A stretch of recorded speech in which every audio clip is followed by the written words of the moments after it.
Hello everyone, my name is Matt Mangano. I'm a senior ETM student and I'm going to be talking to you about my previous internship experience with Honda. First, I'm going to talk about how I obtained the internship. In the fall of 2018, I attended the Russ College Career Fair and spoke to the recruiters from Honda. I had a very good connection with the recruiter I spoke to, and before I knew it, I got called back for an interview, and shortly after the interview, I was offered the job. This was my first internship, and I elected to complete a two-term co-op, which was the summer of 2018 through the fall of 2018, and this pushed back my education, but I feel as though my internship was well worth it. What you're seeing through this video is a few snippets of a presentation I created and presented to management at the end of my co-op term. As you can see, I was in the purchasing department and I was a part of the mass production parts quality team in the purchasing department. And basically what we did was we were split into three different teams. There was body group, there was appearance group, and then there was function group. And each group was responsible for the suppliers that supplied parts to Honda. So of those three groups, I was a part of the body group, and the body group was responsible for the suppliers that made parts such as the components that made up the frame of the car, some suspension components, hinges, door parts, hood parts, so on and so forth. And I was also part of the team at the East Liberty Auto Plant, where we built the Honda CR-Vs, the Acura RDXs, and the Acura MDXs. As you can see through this video, this slide is a general idea of what I did on a day-to-day basis. On the left are the four suppliers that I was directly responsible for, and those bottom three that have the asterisks are suppliers that I just worked with and I was not directly responsible for them. On the right, my general responsibilities included communicating with suppliers regarding issues involving their parts. This was communication through email mostly, over the phone, as well as in person, actually going to their facilities. I worked with suppliers to prevent future issues. This included generating countermeasures and just making sure that any issues that came about wouldn't come back in the future.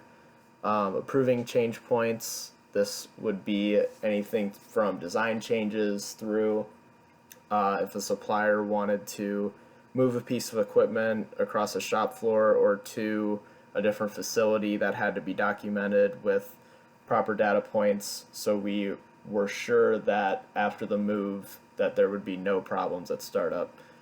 Attending supplier facilities to gain a better understanding of processes.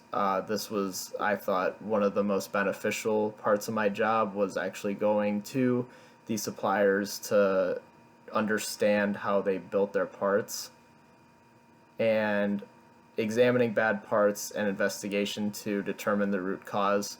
This was probably the most difficult part of the job. Was there was a problem that stopped production.